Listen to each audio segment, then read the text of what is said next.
नमस्कार. Home Minister powered by Good Knight Power Activ प्लसच्या या भागात मी आदेश बांदेकर आपणा सगळ्यांचं मनापासून स्वागत करतो. कोर्ट रॉयल धरमपेठ या परिसरात आपण आलेले आहोत. पल्लवी गजानन कोटावार या वहिनींना भेटणार आहोत, त्यांना बोलतं करणार आहोत. चला नागपूरमधल्या भर दुपारी स्वागताचा स्वीकार करूया.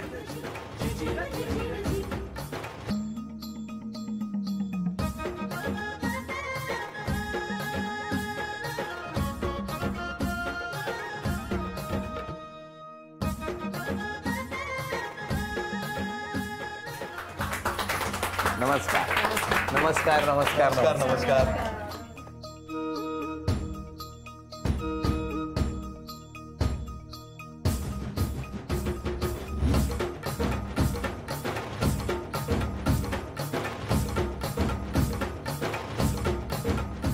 घ्या उखाणा. सहानुभूतीच्या गुलाबी पाकळ्यांनी तयार होतो प्रेमाचा गुलकंद. गजाननरावांचं नाव घेताना मला होतो फार आनंद. काय सांगता. उन्हाळा असल्यामुळे गुलकंदाची आठवण आली वाटतं. द्या ओळख करून सगळ्यांची. हे माझे मिस्टर. नमस्कार. हे माझे सासरे. नमस्कार. या दोन मुली माझ्या. बरं. हा माझा दीर. माझी नणंद. नमस्कार. भाऊजी. नमस्कार. माझे काका आहेत. हो हो. तो भाऊ आहे माझा. हा पण एक भाऊ आहे. ओके. ही आई आहे माझी. नमस्कार. या सासूबाई. नमस्कार. हा अर्णव आहे माझा. हो हो. आणि या सगळा मित्र परिवार. हो नमस्कार. मैत्रिणी आमच्या. सुरुवात करूया आजच्या गप्पांना. नमस्कार. नमस्कार. नमस्कार. नमस्कार. कुठलं बालपण तुमचं? माझं बालपण यवतमाळचं. बालपण म्हणजे खूपच छान गेलं. मी त्यांना कुठे विचारलंय. मी तुमचं बालपण विचारतोय तर तुम्ही आमचं बालपण छान सोबतच गेलं ना आमचं. पण मी कधी विचारलं तुम्हाला सोबत गेलं? ते सांगतील ना काय ते. तुमचं बालपण कुठलं? किनवट. किनवट डिस्ट्रिक्ट नांदेड. असं का म्हणाले की आमचं बालपण सोबत गेलं? हा तसा आतेभाऊ आहे माझा. असू द्या ना. काय हो का म्हणाले त्या की तुमचं बालपण एकत्र गेलं म्हणून? आम्ही बरेच वेळ भेटत गेलो बालपणी. बालपणी कितवीत भेटत होता? 4थी पासून. कुठले खेळ असायचे तेव्हा 4थीत? खेळ नसायचे पण आम्ही असं सणांना वगैरे महालक्ष्म्यांना गणपतीला वगैरे खूपदा भेटायचो आम्ही. तुम्ही भेटायचे म्हणजे त्या कारणाने ते यायचे ना किनवटवर. 4थीत? हो मी लहान होते ना. त्या कारणाने यायचे महालक्ष्म्यांच्या. तेव्हा मला हे नव्हतं माहित की मला हे आवडतात वगैरे. अच्छा मला वाटलं की त्यावेळेला महालक्ष्मीला भेटायचे आणि आता तेव्हा त्यांना हे माहित नव्हतं की भविष्यात दुर्गा भेटणार आहे. पण मला तुम्हाला विचारायचंय की मग तुमचं गाव जे किनवट आणि यांचं गाव याच्यात किती अंतर होतं? 125 किलोमीटर. 125 किलोमीटर. पण दर सुट्टीला तुम्ही तिथे जात होता? नाही, शाळेला जसं सुट्टी राहिली तर मी जात होतो. तेच तर म्हटलं ना. तुम्ही वाट बघायचा? आता लहानपणीची की मोठ्यापणीची वाट? मी कुणाची वाट लागली असं नाही विचारलं. हो मी वाट बघायची. थेट मुद्द्यालाच हात घालतो. कधी सुरुवात झाली? सुरुवातीला म्हणजे असं सॉफ्ट कॉर्नर होता फक्त. काय झालं हो नेमकं? सुरुवात कशी झाली? सुरुवात महालक्ष्मीला जेव्हा जात होतो ही पण आरतीच्या वेळेस आम्ही बाजूला उभं राहत होतो. माझ्या लहान म्हणजे आम्ही लहान काकांकडे आमच्या महालक्ष्मी असतात. बरोबर. आणि आम्ही खालीवरच राहायचो असं. तर ते सगळेजण सणांना आत्या वगैरे सगळ्या यायच्या आमच्या. बरोबर. तेव्हा हे लोक पण यायचे ना. हा आत्याचाच मुलगा आहे. तर ज्यावेळेस आम्ही भेटत होतो त्यावेळेस बोलत होतो मग बरं खूप छान वाटायचं. आणि असं कोणाला माहित नव्हतं आमचं की आहे लाइकिंग वगैरे असं काही. हे कधी समजलं? म्हणजे जसं जसं मोठं होत गेलो तसं जसं जसं म्हणजे साधारण कुठल्या स्टेज? जसं जसं म्हणजे 4थी पासून सुरुवात झालं नेमकं कुठल्या स्टेजला कळलं? 4थी पासून. 4थीतच वाटत होतं हो. प्रपोज कोणी कोणाला केलं? ॲज सच असं प्रपोजल नाही झालं. नाही झालं तेव्हा सुद्धा नाही. पण मग या निर्णयाप्रत कधी आला? माझे वडील तर 2 मुली बघायला यांच्या वडिलांसोबतही गेले होते त्यांच्यासाठी. मामाच आहे ना माझी. म्हणजे आत्या मामा. पण मग हे मुलगी बघणं वगैरे सुरू असताना तुमचं तर ऑलरेडी मनातनं होतं ना? हो दोघांच्या. हे नाही गेलेले मुलगी बघायला. मग ते दोघच फक्त वडील गेले दोन्ही. त्यांना तरी का कामाला लावलं? भीती वाटत होती. तोपर्यंत आम्ही सांगितलं. भीती वाटत होती सांगायची. पण त्यांनाही अंदाज नाही आला कोणाला? नाही कधीच नाही. काय मला ना 4 आत्या आहे आणि चिडवायची मला लहान आत्या सून म्हणून. आणि झाली मी मोठ्या आत्याची सून. आता किती वर्ष झाली लग्नाला? 19 वर्ष झाली. काय कसं वाटतं 19 वर्ष? छान वाटतं. छान वाटते. पण 19 वर्षापूर्वीचा कालखंड आणि आताचा ह्याच्यात कुठला कालखंड जास्त चांगला आहे असं वाटतं? खरं अगदी प्रामाणिक. 19च्या आधी. नाही, मी एवढा त्रास नाही देत खरं. मी कुठे काय म्हटलंय? पण हे 19च्या आधी असं का म्हणाले असतील असं तुमचा अंदाज आहे? मी त्रास देत असेल. मग मी असं म्हणेन आता 2019 संपलं असं मी समजतो आणि आजपासून त्रास संपला असं आपण समजूया. कसा आहे स्वभाव वहिनींचा? छान आहे, साधी आहे एकदम, मन मोकळेपणाने बोलते ती. कशी साथ दिली तुम्हाला? खूप चांगली साथ दिली आहे, प्रत्येक गोष्टीत साथ दिली आहे. जेव्हा काही नव्हतं तेव्हाही साथ देत होती, आज आहे तरी साथ देते ती. म्हणजे प्रत्येकाच्या आयुष्यात चढ उतार असतात तसे तुमच्याही आले. मी तर शून्यापासूनच सुरू केलेलं आहे इथे. तुम्ही आता काय करता? माझा बिझनेस आहे इथे, डिस्ट्रीब्युशन, C&Fचं काम आहे. अच्छा अच्छा. पण मग ज्या वेळेला तुम्ही म्हणालात की शून्यातनं सुरुवात केली त्यावेळेला हिची आठच होती. एक तर मी किनवटला होतो, तर ती म्हणे मी यवतमाळची आहे, तर म्हणे मी तू किनवटला कशी येऊ? म्हणजे माझी इच्छा होती किनवटमध्ये जाण्याची. थोडं तरी मोठं शहर पाहिजे होतं, एवढी होती माझी. हिची आठ होती. तर मग मी भाऊजींना, माझे मोठे भाऊजी आहेत डॉक्टर कुबेर, त्यांना बोललो होतो की मला बिझनेस करायचा तर शहरात करायचा. ते हे नाही विचारलं कशासाठी.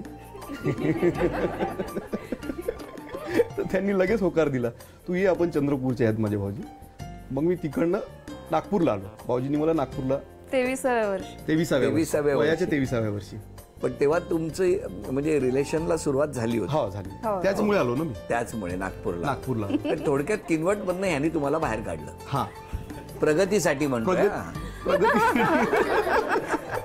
आणि लग्न कितव्या वर्षी झालं साधारणतः? 27व्या वर्षी. मग 3 वर्षामध्ये तुम्हाला विश्वास आलेला होता की भविष्यात आपल्याला काही करू शकतो. पण आई वडिलांना नव्हता आला विचार. माझे सख्खे मामा मग असून सुद्धा. हो ना. हे माझे मामा आहे, त्यांना विचारलं. नमस्कार दीपक. त्यांनी माझ्या वडिलांना म्हटलं की तू इथे तिथे काय मुलगा बघतोय, घरीच इतका छान मुलगा आहे. पहिल्यांदा विचारलं की त्यांना हा मुलगा पल्लवी म्हणताय की करायचं का, तू एकदा थोडं मला सांग नागपूरला गेलाय कसं काय आहे. तिला थोडं वाटत होतं की द्यायचं तरी कसं द्यायचं. मामा बोलले की इतका छान मुलगा आहे, सुशील मुलगा आहे, मग करायलाच पाहिजे. पप्पांनी विश्वास ठेवला आणि मग झालं. आता काय वाटतं 19 वर्षाच्या या सहवासाबद्दल तुमचं काय म्हणतं? खूप समाधान आहे मला सगळ्याच गोष्टींचं. कशाचीच कमी नाही पडू दिली. पण तुम्ही एवढं सगळं असताना का त्यांच्यावर कधीच रागवत नाही? रागवते नाही, मला वाटत नाही हो त्यांच्याकडे बघून या कधी रागवत असतील. सणवार येतात ना तेव्हा जास्त रागवते. आणि यांच्या आडनावातच वार आहे. नाही, पण ते चांगले आहेत. तुम्हाला दोघांनाही खूप शुभेच्छा. हसत राहा, आनंदात राहा असं मी नेहमीच म्हणतो प्रत्येक घरात जाऊन. तुमच्या घरात तर इतका छान स्वच्छ पांढरा रंग सर्वत्र दिसतो आहे. अशी स्वच्छ प्रतिमेबरोबरच स्वच्छ प्रगती होत राहो ही माझी मनापासून शुभेच्छा. आणि या शुभेच्छांबरोबर आता तुम्हाला एक आव्हान आहे की घरामध्ये आम्ही काही चिठ्ठ्या लपवून ठेवल्या. एक एक चिठ्ठी शोधत तुम्हाला चांदीच्या अन्नपूर्णेपर्यंत पोहोचायचं आहे. आणि पहिलं वाक्य आहे, मूग गिळून गप्प बसणे.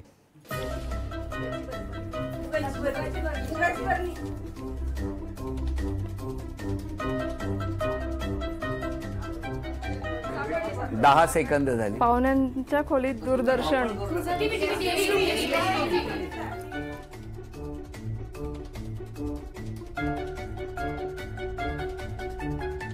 सौंदर्य प्रसाधने. 30 सेकंद होऊन गेलेली आहेत. 10, 9, 8, 7, 6, 5, 4, देवाचं घर. 3, 2, 1.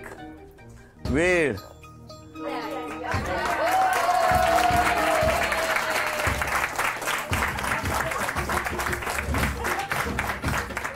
चांदीचं नाणं तुम्हाला मिळालं, अभिनंदन.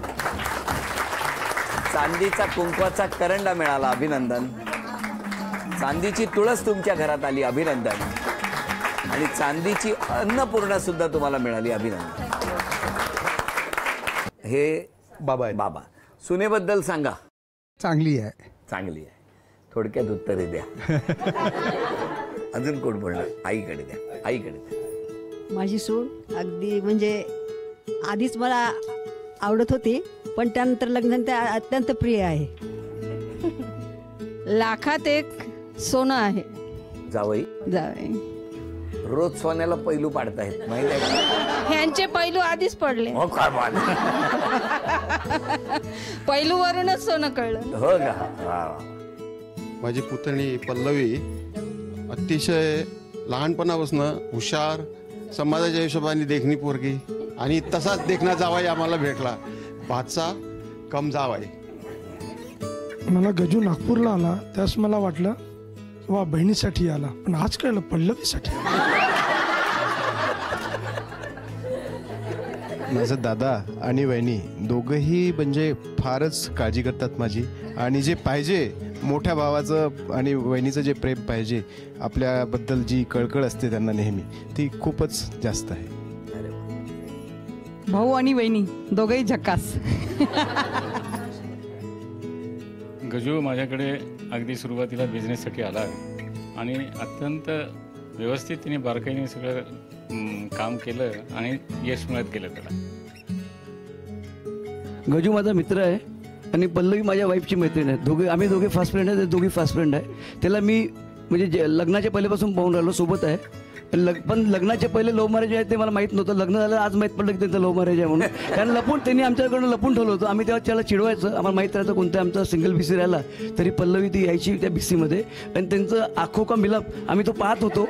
पण आम्ही पण पाहून अननोनसारखं दाखवतो की आम्ही पाहत नाही आहे. तेव्हा त्याला विचारतो, म्हणायचा की मला सांगायचा की आहे पण किसको बताओ मत, अभी तर कुछ फायनल नाही आहे. आणि खरंच त्यांनी फार डेव्हलपमेंट केलं, शून्यातनं विश्व निर्माण केलं. आणि दोघांची जोडी लक्ष्मीनारायणसारखी आहे. फ्युचरमध्ये सुद्धा ही जोडी अशीच राहो ही ईश्वरचरणी प्रार्थना करतो आणि त्यांना सुखमय आयुष्य लाभो. बरं, मला तुम्हाला विचारायचं, इतकं सगळं भरभरून सगळे बोलले, काय वाटतं तुम्हाला, काय म्हणणं? खूप छान वाटतं. बरं, आता ना तुम्हाला हे सगळे बक्षीस मिळवून देणार का आम्हाला बघायचं आहे. एक गाणं सुरू होईल आणि गाणं सुरू झाल्यानंतर एक उशी आहे, ती एक जण दुसऱ्यांकडे देत जातील. ती दिल्यानंतर गाणं जेव्हा थांबेल तेव्हा उशी ज्यांच्या कोणाकडे असेल तेव्हा त्यांना एक शिक्षा मिळणार.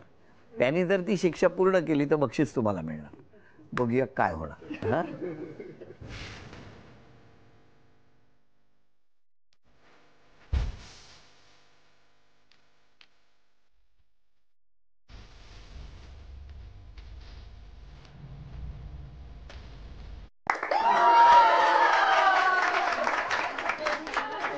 ह्या तुमच्या मैत्रिणी माझी पाफे बोलले ते का? अरे वा, मराठी गाण्यावर नाच करा. आता आम्हाला बघायचं यांना बक्षीस मिळवून देणार का तुम्ही?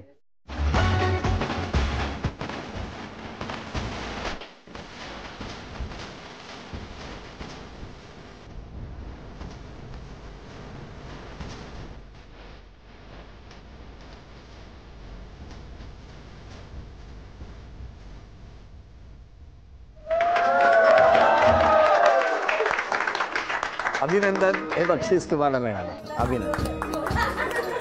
झी मराठीकडून ही भेट असतो तुमच्या. म्युझिक.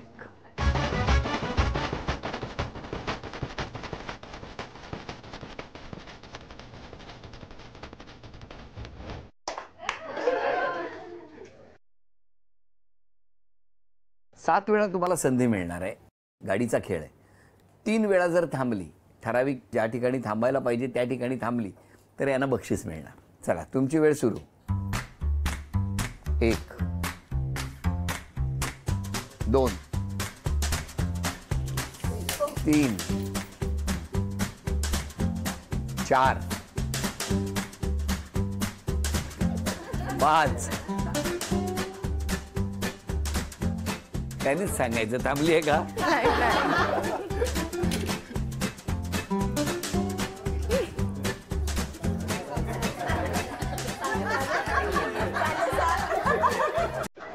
तुम्ही सगळे 7-7 आहात, पण इकडे गडबड झाली. म्युझिक.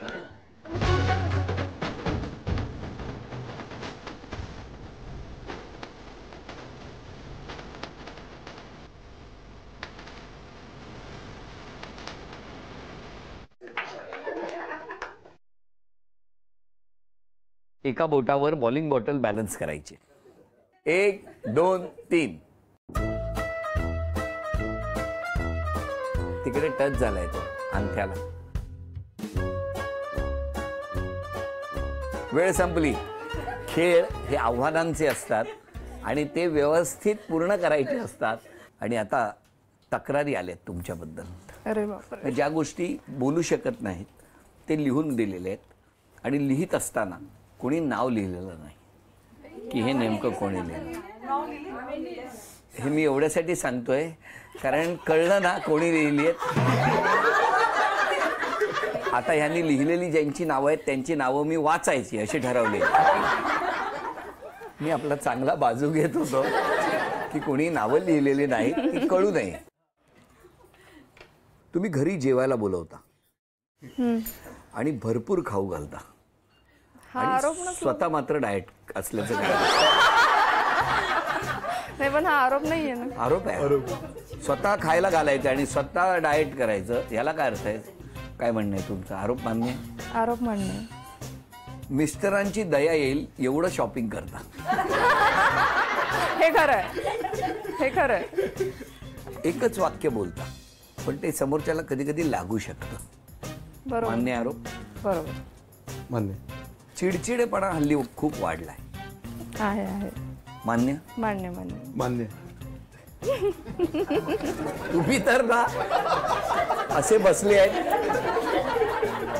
तुम्ही गेल्यानंतर माझं काय होईल मला माहिती नाही. त्या मान्य करण्याशिवाय पर्याय नाही. नागपुरातलं एकही एक्झिबिशन सोडत नाही. हो ना. हो ते लावतातच त्याच्यासाठी ना. म्हणजे एक्झिबिशन वाले सुद्धा तुम्ही आहात का बघतात आणि काढताय. बरोबर आहे ना सर. ते लावतातच त्याच्यासाठी. हॅलो आहेत का त्या मॅडम. ओके. हा तो मला वारंवार फोन येतात त्यांचे. हो ना. वारंवार. हो. आडनाव काय म्हणालात. कोटावार. कोटावार. कोटावार. त्यांचा कोटा संपणार नाही याची काळजी घ्या. बऱ्याच जणांना तुमच्या शॉपिंगचा त्रास होतो. तुम्ही शॉपिंग करताना त्यामुळे बऱ्याच जणांना त्रास होतो हे लक्षात ठेवा. पण मला नाही कळत का त्रास होतो. नवऱ्याला झालं ठीक आहे. आता बऱ्याच जणांना होत. तुमचा कुठला तरी एक बॉम्बवाला उखाणा आहे. तो कुठला कुठला उखाणा आहे. आकाशातून पडला बॉम्ब, बोटीचं झाला चुरा, गजाननराव माझ्या मंगळसूत्रावरचा हिरा. चला आता मला तुम्हाला विचारायचं. या सगळ्यांनी काही आरोप केले. तुमचं एकच वाक्य. शॉपिंग कमी करेल. शॉपिंग कमी करणं. एकच वाक्य की एकच बोलता पण बऱ्याचदा काही जणांना हर्ट होतं. होत असेल. मग या सगळ्या आरोपांवर तुमचं काय म्हणणं आहे. बदलायला मी आता स्वतःला. आता आवाज माहितीये का किती कमी झालाय तुमचा. म्हणजे एखाद्याने एक्झिबिशन लावलंय आणि एकही सेल झाला नाही त्यावेळेला त्यांचा जो आवाज होतो ना तो आता तुमचा झालाय. हळूहळू बदलेल म्हणून आवाज कमी झाला असेल माझा. नाही पण सांगा आरोपांबद्दल तुमचं म्हणणं काय. शॉपिंग कमी करेल, दुसऱ्यांना कमी त्रास होईल एवढी शॉपिंग कमी करेल. आता चिडचिडेपणा कमी करेल. तुमचं काय म्हणणं आहे. शॉपिंग कमी करा. कमी करावं. हा मी खूप आनंदी राहील. हो ना. ते नाही होणार. पण ते नाही होणार. यांच्यासाठी तर नाही करणार कमी. मग ते दुःखीच आवडतात का. मग करत कोणासाठी येते. बरोबर आहे. एवढी मेहनत कोणासाठी. बरोबर. मला तुम्हाला विचारायचं आज क्षमा मागायची तर कोणाची. सर्वांचीच मागेल मी. माझं काही चुकलं असेल तर सगळ्यांनी मला क्षमा करावी. तुम्ही. मी सर्वांचीच क्षमा मागेल कारण आजपर्यंत मी खूप खोटा बोलत आलो आहे. हे लव्ह मॅरेज नाही आहे. आज हे सगळे बसलेल्या माहिती आहे सगळ्यांना. आज मला ओपन व्हावं लागलं की आमचं लव्ह मॅरेज आहे. बरं आज धन्यवाद द्यायचे तर कोणाला द्याल. आई बाबांचे. का. त्यांनी मला सून करून घेतली. मी धन्यवाद देईल तर माझे भाऊजी, दोन्ही भाऊजी, त्याच्यानंतर माझे आई बाबा ज्यांनी मला किनवटवरून जाऊ दिलं आणि 2 भाऊजी यांची धन्यवाद त्याच्यासाठी की त्यांनी मला इथं इस्टॅब्लिशमेंट केलं. अजून भविष्यात काय करण्याची इच्छा आहे. बस माझ्यासाठी कमवायचं ना. खूप शॉपिंग करायची. त्यांना ना तुम्ही विश्रांती घ्यायला देऊच नका. आणि तेही विश्रांती घेणार नाहीत कारण काम करत राहणं म्हणजेच आराम करणं असं काहीसं वातावरण आहे. हसत राहा, आनंदात राहा. तुमच्या संपूर्ण कुटुंबाला शुभेच्छा. तुम्हा सगळ्यांना शुभेच्छा. आणि शुभेच्छांबरोबरच आता क्षण आलेला आहे तो सन्मानाचा. झी मराठीकडून ही भेटवस्तू तुमच्यासाठी. वहिनींना तथास्तु पुणे यांच्याकडून मिळते आहे पैठणी. अभिनंदन.